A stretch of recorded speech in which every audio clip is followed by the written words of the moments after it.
Okay, so welcome, Bruce. Welcome to Peru, obviously. Gracias. Well, is this your first time here? In Peru, yes. Yes, it's your first time. But I've been to South America many times. yeah. So, in what other countries have you been?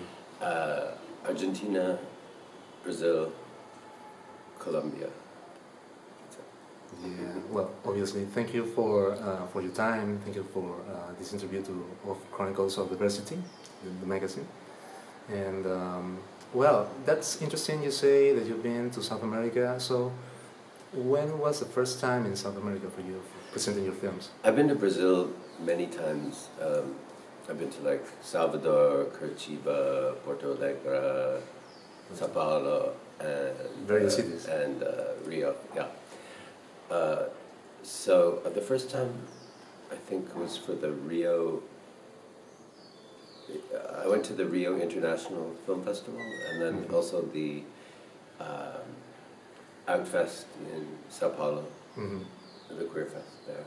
And when was that? The first time I think must have been maybe mid to late 90s, I think. Oh yeah, in the so 90s. Long time ago. Yeah. Yeah. Okay, that's great. Yeah, and then about 5 years ago, I guess, there was a tour of films in Brazil called New Queer Cinema, and it went to Curitiba, Salvador, and Rio. And so I was traveling with my film No Skin Off My Ass, my first feature film, as part of that kind of mini festival. So that was amazing. And so yeah, and Porto Alegre, I went to a fantasy film festival called Fantaspoa. So. Yeah. And at any point of all these times you visited Brazil or other South American countries, has there been some type of controversy for maybe your films being presented there? Yeah, I think it was, I mean, Rio played, the International Film Festival has played, I think, at least 2 or 3 of my films. I don't think there was much controversy there. There were my more mainstream films, I think. And even my film Raspberry Reich, which has explicit sex in it, played at Mar del Plata Film Festival. Okay. So, yeah, which fine. I went to, and there was no... Well, one woman was very angry. She walked... I was waiting outside the theater while the film was playing, and she marched out of the cinema with her husband, and she came running over to me, and she said, "Your film is a piece of shit, and you're a piece of shit." And she walked out. Okay. But that's okay. You always get some people who are... I think she was thought I was a socialist or a communist, that's why. She was angry for that. That's not the sex. Kind of expected. Well, so she looked very rich. At this point of your career, what motivates you? What motivates your films? Well, you know, I've been making films for a long time. Like, I started out making Super 8 experimental sort of films in the punk scene in Toronto in the late 80s. So, what strikes me lately is there's been a real seismic change in the gay, in America and Canada and Western Europe, in the gay scene, the LGBTQI, you know. I mean, it started out as just gay and lesbian, and then all these things have been added over the year: the trans, all the letters, the plus intersex, the two-spirited, everything, which is great. But so it's a much more diverse and kind of diverse community, but it's also so specialized and specific, the audience for everything, you know.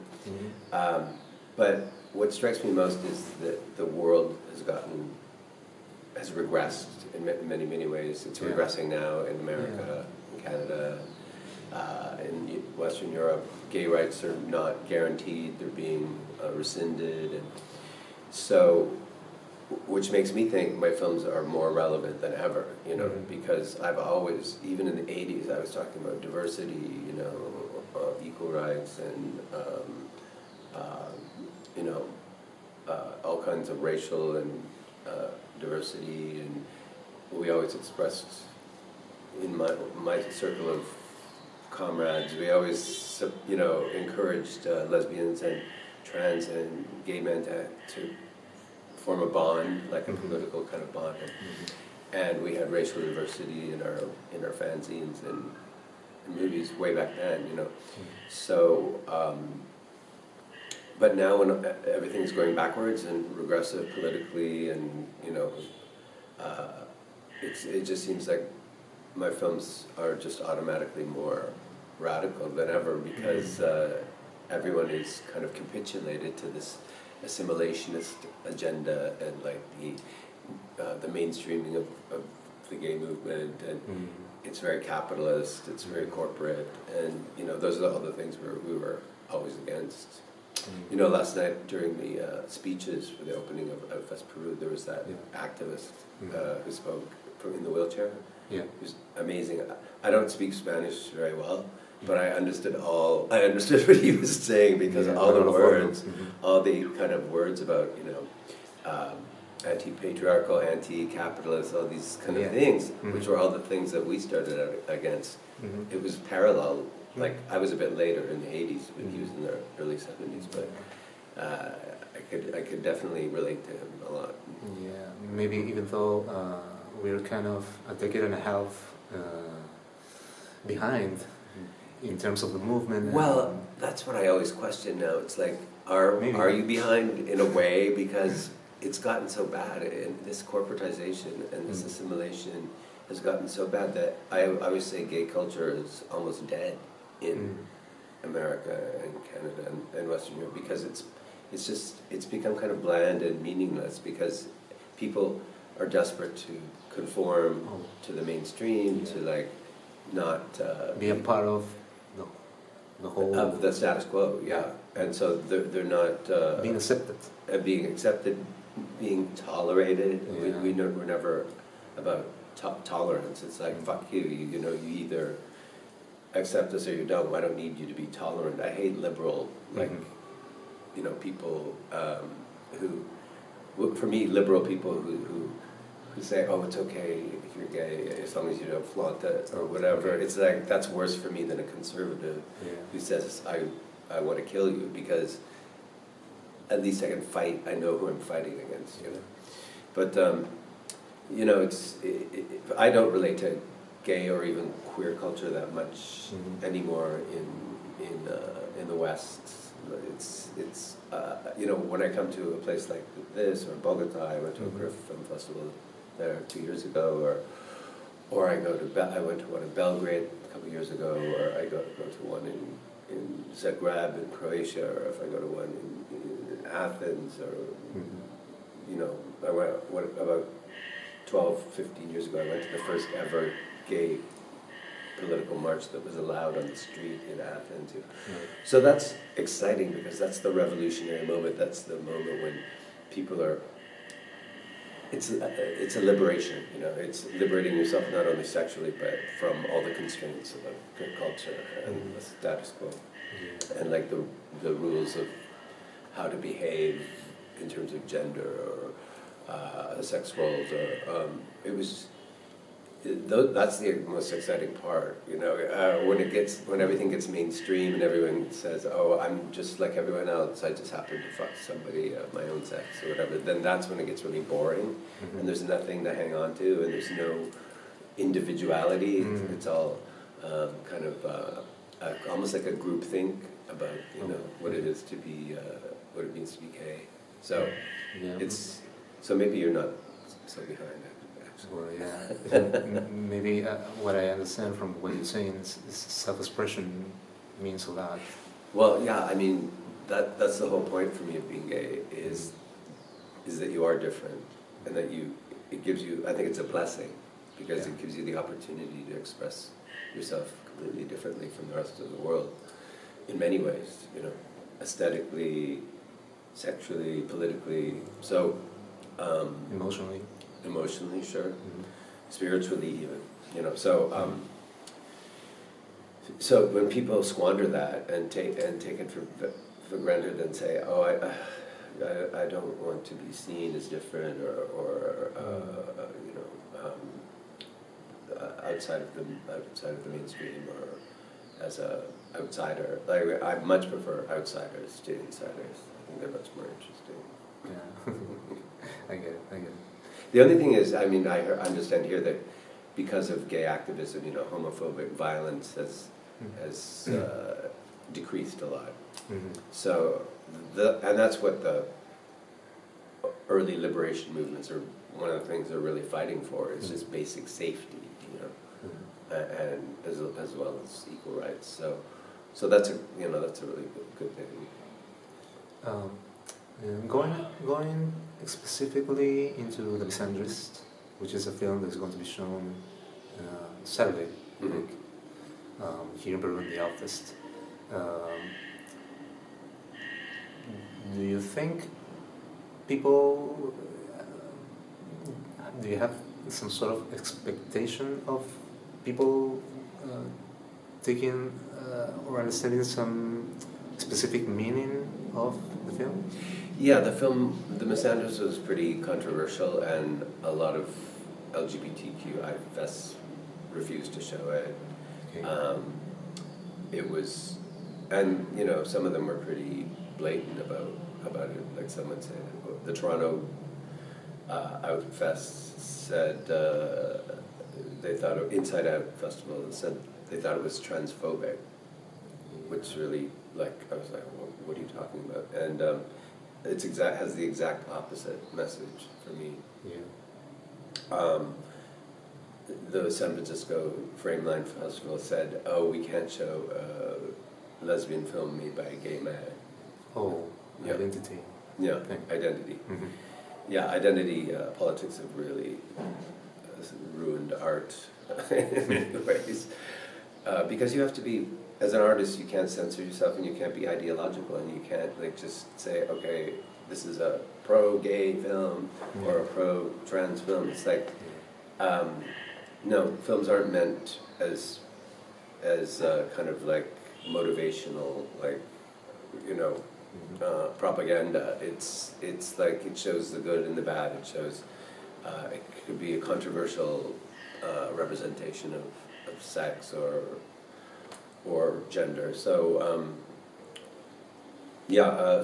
but then the film was like really surprisingly, this American distributor picked it up and Cartilage, and it played at like 30 cities in the U.S., which is probably more cities than any of my films have ever played at.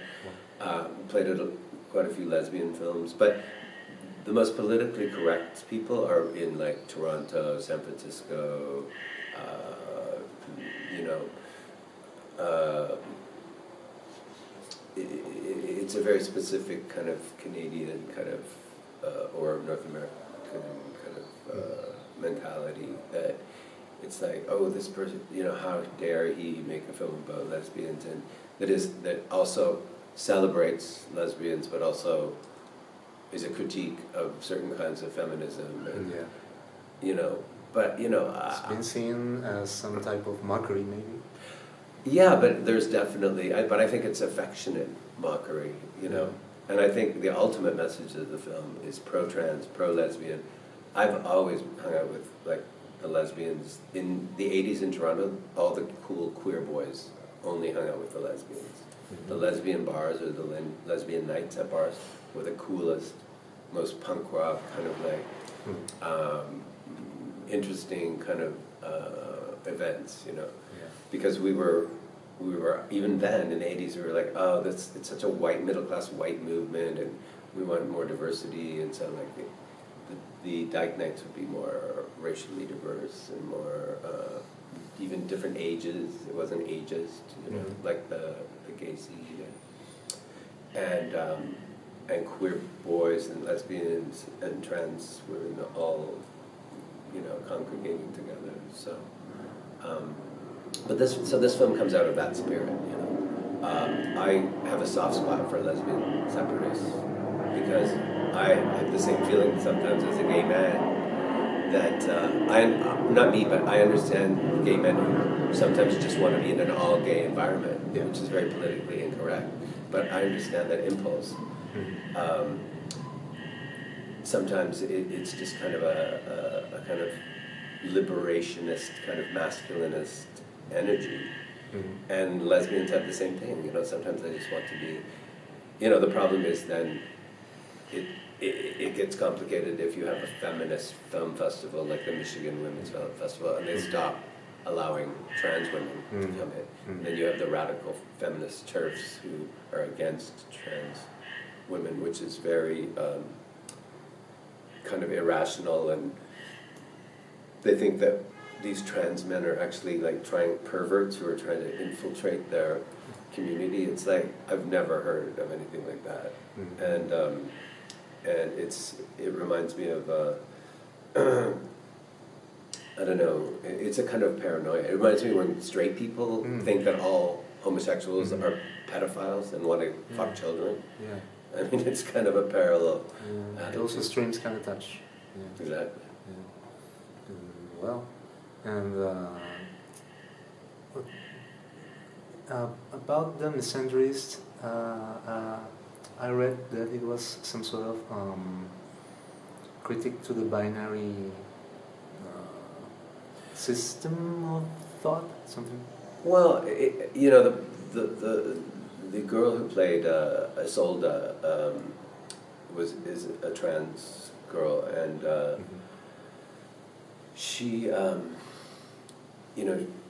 when I wrote the script, I wrote it for a girl who's stealth, who passes as a woman, who doesn't come out and everyone assumes she's a woman, which is exactly what she was like 2 years before I met her. She would date men and not tell them that she had a dick, and until she had gone on a number of dates with them, and she wasn't very public about it. But just before I met her, she started becoming more trans activist, and she formed a group for trans actors and things like that.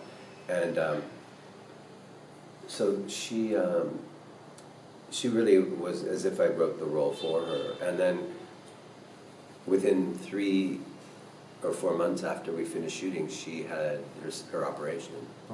Yeah. So it was a real journey for her, and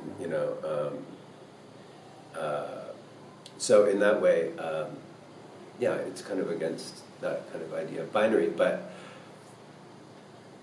for me, it's like to each their own. Like, there's room for everybody. There's all different kinds of people, and I personally am binary in my. I mean, I'm a Kinsey 6. I'm 100% gay. I'm not. I don't have sexual interest in women, although I appreciate their sexuality, and I find them I know what I think is a sexy woman, or I appreciate the female body and all that kind of stuff. So in that way, it's not that I'm just like believe in non-binary, but I appreciate people who do. And the film played at the Glasgow Gay Lesbian Film Festival, and the lesbians in the audience a lot of them really hated the movie. But then I sat down with them and had dinner, like with 12 of them after. So, it's like in Europe, they're more broad-minded and they're willing to discuss. In Canada and the U.S., they will just like banish you. You're canceled. Right away. Oh yeah, they're like, it's kind of Stalinist. Wow. Interesting. And so, what other directors do you admire? There's so many. I mean, I'm largely influenced by 2 kind of groups of people. The tradition of the great tradition of the gay avant-garde filmmakers, starting with like Genet and Jack Smith and Andy Warhol, Paul Morrissey, and then and the Couture brothers, and then also the gay, great avant-garde porn filmmakers from the 70s, like Wakefield Poole and Peter Derome and Jack DeVoe, and then there's I'm really fixated on the 70s cinematically. So because that's when I was a kid, you know. Yeah. So like all this great American independent directors like Robert Altman and John Cassavetes, Jerry Schatzberg, you know,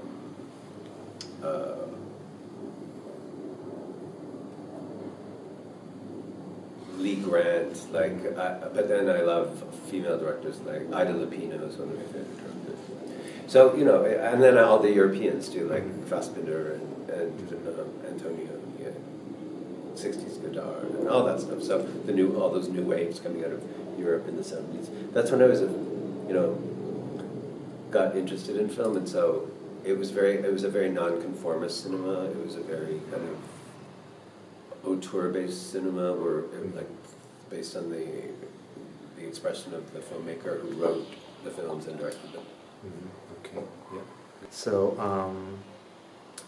do you have like a favorite film of yours? Of mine, not really. I always say, I think it was Candy Darling, the Warhol superstar. I always said, my favorite film is the one I've just finished, or that I'm working on now. You know? So I kind of feel the same way. So I just shot a feature film in Montreal. In fact, the last shooting day was like just past Friday. Yeah. And it was like a long shoot. Well, for me, it was my longest shoot I've ever done, which isn't that much, but like 22-day shoot. Yeah. With and it's been my biggest budget so far. So it was really challenging, and it's called Saint Narcisse, and it's kind of like a retelling of the Narcissus myth, but it's set in the early 70s, and it's about twins separated at birth who reunite and end up hooking up with each other. Oh, interesting. Spikes the imagination. Yeah, yeah. And well, do you think you have like one specific, maybe celebrated film of yours for the public, embraced by the public? I mean, you know, my first film, No Skin Off My Ass, is kind of an enduring film. Each of my films have a cult following, but kind of for different reasons and different people, you know. And No Skin Off My Ass was very, like, it was an almost, you know, experimental narrative. It was a remake of Robert Altman's That Cold Day in the Park, but so it was queer and with a skinhead.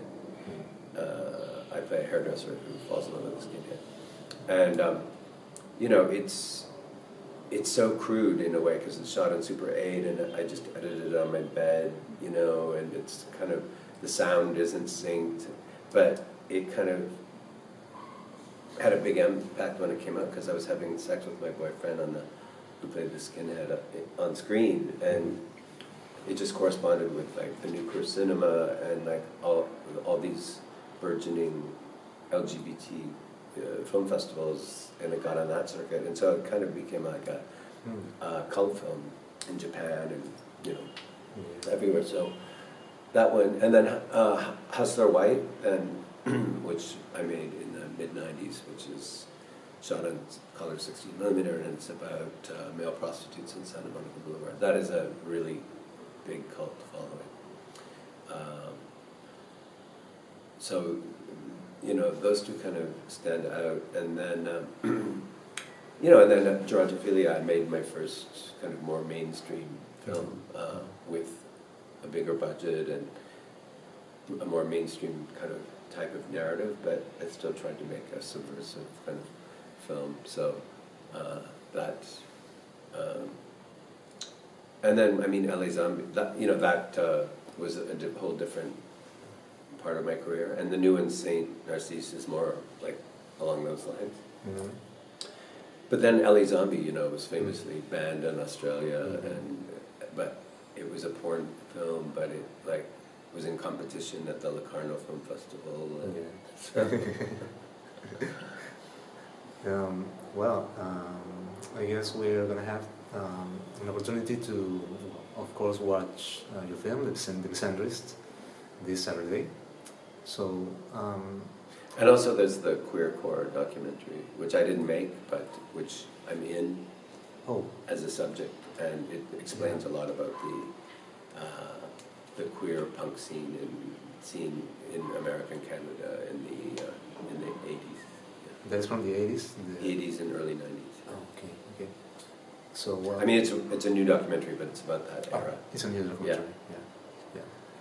So yeah, those two are in schedule for the festival, and plus Gerontophilia today. Oh, Gerontophilia today at 5. Yep. Yeah. Oh, okay. Since I'm not gonna be able to be there today, but anyway. Thank you for your time again. This is great to have you here. Oh, it's so much. It's such a pleasure to come and see the fact that the festival's been going on for 17 years really blew my mind. I had no idea, that it's been going on that much, and so it's really an honor to be here. Yeah, well, same here, and well, we'll see how the Misandrists goes with the public. And I'm really I'm interested to see the film and also to watch people's reactions. Yeah, me too. Maybe I'll have to wear a helmet or something. No. Okay, so thank you, Bruce. Okay. It's been a pleasure. Gracias.